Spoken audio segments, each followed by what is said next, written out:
Knee replacement surgery में आखिर होता क्या है, इसके क्या स्टेप्स हैं, इसकी कैसे तैयारी की जाती है और इसको कैसे इम्प्लीमेंटेशन में लाया जाता है, हम इस वीडियो में जानेंगे इसकी डिटेल्स के बारे में। तो अगर आप नी रिप्लेसमेंट के कैंडिडेट हैं या नी रिप्लेसमेंट सर्जरी करवाने जा रहे हैं तो ये वीडियो आपके लिए बहुत जरूरी है।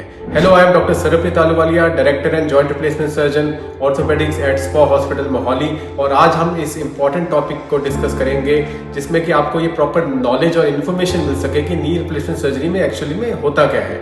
देखिए, नी रिप्लेसमेंट सर्जरी की तैयारी सर्जरी से पहले ही शुरू हो जाती है, जिसमें डॉक्टर आपको क्लिनिकली एग्जामिन करते हैं। इसमें ये इंपॉर्टेंट है कि डॉक्टर फिजिकली आपके नी को एग्जामिन करे, वो देखे कि अगर नी में डिफॉर्मिटी है वो पैसिवली करेक्टेबल है कि नहीं है, आपकी लिगामेंट बैलेंसिंग जो नी से पहले है वो कैसी है, कहीं आपकी लिगामेंट्स एक तरफ ज़्यादा टाइट एक तरफ लैक्स तो नहीं है, क्या आप में फिक्स फ्लेक्शन डिफॉर्मिटी यानी आपका घुटना हो सकता है कि पूरी तरीके से सीधा नहीं होता और उसकी बेंडिंग भी लिमिटेड हो, तो अगर ऐसा है तो वो कितने डिग्रीज तक है। इसके अलावा आपके कुछ ब्लड टेस्ट किए जाते हैं ताकि पता लगा सके कि आप पूरी तरह से ऑप्टिमाइज है और आपके एनेस्थेटिक रिस्क कितने हैं। इसके अलावा आपके कुछ एक्सरेज और स्कैन्स किए जाते हैं जिससे हमें ये पता लगता है कि हिप नी एंकल एक्सिस क्या है। मैकेनिकल और एनाटॉमिकल एक्सिस की मदद से हम ये कैलकुलेट करते हैं कि आपकी नी में नॉर्मल से ज़्यादा कितनी डेविएशन है, ताकि आपकी सर्जरी एक प्रिसाइज तरीके से प्लान की जा सके। इसमें हम इवन साइजिंग और एंगल्स का भी डिटर्मिनेशन करते हैं, जिससे हमें ये हेल्प करता है ड्यूरिंग सर्जरी कि हम आपके नी में कौन सा इम्प्लांट कितने एंगल पे, प्राइमरी वर्सेस रिवीजन इम्प्लांट्स या फिर लॉन्ग स्टेम इम्प्लांट्स या फिर सेकेंडरी कंस्ट्रेंट वाले इम्प्लांट्स यूज करें। तो ये काफ़ी सारी इंफॉर्मेशन हमें पहले ही प्लानिंग से मिल जाती है। नी रिप्लेसमेंट वाले दिन आपको कुछ घंटे तक हम फास्टिंग रखते हैं और आपको एक स्टेराइल कंडीशन में ऑपरेशन थिएटर, आइडियली जो कि मॉड्यूलर ऑपरेशन थिएटर होते हैं जिनमें कि लेमिनार एयर फ्लो होते हैं, ऐसे ऑपरेशन थिएटर में आपकी सर्जरी की जाती है। इसमें एनेस्थेटिक आपको एनेस्थीसिया देते हैं, जिसमें कि दो तरह के एनेस्थीसिया होते हैं। या तो आपकी बैक में इंजेक्शन लगता है जिससे आपकी बॉडी हाफ नम हो जाती है वेस्ट बिलो, या आपको फुल एनेस्थेटिक यानी जनरल एनेस्थेटिक दिया जाता है जिसमें आप पूरी तरह से बेहोश हो जाते हैं।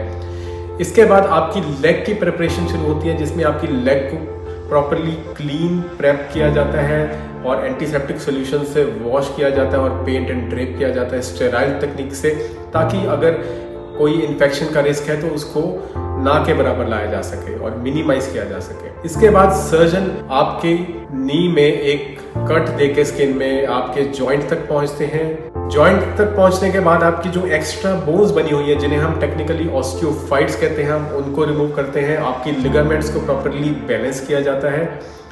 मैकेनिकल और एनाटॉमिकल एक्सिस की मदद से हम आपकी नी को प्रॉपरली अलाइन करते हैं और जो कंपनी स्पेसिफिक जिग्स होती हैं जो कि टेक्निकलिटीज में हमें हेल्प करती हैं कि आपके नी के कार्टिलेज को कितने डिग्री पे काटना है, उसकी मदद ली जाती है। आपके नी में सिर्फ वॉल आउट कार्टिलेज जो कि 9 मिलीमीटर अमूमन होता है, सिर्फ उसी को रिमूव किया जाता है। इसमें आपकी बाकी की जो बोन है वो आपकी जैसे प्रायर टू सर्जरी है वो आफ्टर सर्जरी भी आपकी बोन ही रहती है। तो नी रिप्लेसमेंट सर्जरी में पूरी नी नहीं रिप्लेस की जाती, सिर्फ वॉन आउट कार्टिलेज ही रिप्लेस किया जाता है जिसमें मेटल कैप्स लगती है। इसमें भी इम्प्लांट्स का रोल बहुत इंपॉर्टेंट होता है। तो आपको एक ऐसे सेंटर पे सर्जरी करवानी चाहिए जहाँ पे अच्छी कंपनीज के, अच्छे ब्रांड्स के इम्प्लांट्स यूज होते हैं जिनके लॉन्ग टर्म सक्सेस रेट अच्छे हैं। सर्जरी के बाद दोबारा ट्रायल्स होते हैं और फाइनल इम्प्लांटेशन से पहले ये देख लिया जाता है या सुनिश्चित किया जाता है कि आपका नी प्रॉपरली बैलेंस्ड है और उसकी मूवमेंट्स ड्यूरिंग सर्जरी बराबर है, ताकि आपको पोस्ट ऑपरेटिवली भी वैसे ही रिजल्ट मिल पाए। उसके बाद उसको नी को आपको स्टेराइल तरीके से क्लोज किया जाता है और उस पर स्टेराइल ड्रेसिंग लगाई जाती है। पुराने ज़माने में हम पहले ब्रेसिस भी लगाते थे पोस्ट ऑप, लेकिन आज के टाइम पे क्योंकि हमारे पास टेक्नोलॉजी एडवांस आ चुकी है तो हम अवॉइड करते हैं रूटीन केसेस में यूज़ ऑफ एनी ब्रेसिस, और हम बल्कि इनकरेज करते हैं कि पेशेंट डे 1 पे ही एक्सरसाइज शुरू करे और फिजियोथेरेपी शुरू करवा पाए। और अगर आपकी सर्जरी मॉर्निंग में हुई है तो हमारी कोशिश रहती है आपको सेम डे मोबिलाइज करवाने की, यानी खड़ा कर चलवाने की। अगर आपकी surgery late in the evening हो रही है तो हमारी कोशिश होती है कि मैक्सिमम नेक्स्ट डे हम आपको शुरू करवाते हैं चलवाना। इसके अलावा आपको मेडिकली ऑप्टिमाइज भी किया जाता है आफ्टर द सर्जरी, जिसमें कि कुछ एंटीबायोटिक्स दिए जाते हैं और आपको एंटीकोगुलेंट्स, ताकि आपका जो रिस्क ऑफ क्लॉट फॉर्मेशन है लेग्स का वो कम किया जा सके। Physiotherapy plays a very important role in the rehabilitation, और हम ये इंश्योर करते हैं कि फिजियोथेरेपी पेशेंट को प्रॉपरली मिले, बिकॉज फिजियोथेरेपी प्रॉपर ना मिलने से अच्छा सर्जरिकल रिजल्ट भी बैड सर्जिकल रिजल्ट में कन्वर्ट हो जाता है। तो सारे कंपोनेंट्स और एक अच्छी टीम का होना बहुत ज़रूरी है एक सक्सेसफुल नी रिप्लेसमेंट सर्जरी के लिए। Hope that this information gives you enough guidance as to what all are the steps during the knee replacement surgery। लेकिन अगर आपके और भी कोई क्वेश्चंस हैं जो कंफ्यूजन है तो आप हमारे कमेंट बॉक्स में कमेंट टाइप कर सकते हैं और हम पूरी कोशिश करेंगे उनको रिप्लाई करने की, ताकि आपको कोई कंफ्यूजन ना रहे। Thank you.